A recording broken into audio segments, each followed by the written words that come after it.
ஜன்னல் வழி நாள்தோறும் மின்னல் ஒன்று கை காட்டும்.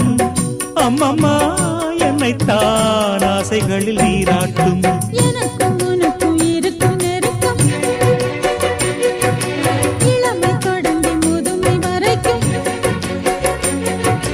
இரவும் பகலும் உறவை வளர்க்கும். இடையில் இருக்கும் தடையை தகர்க்கும். விலகாத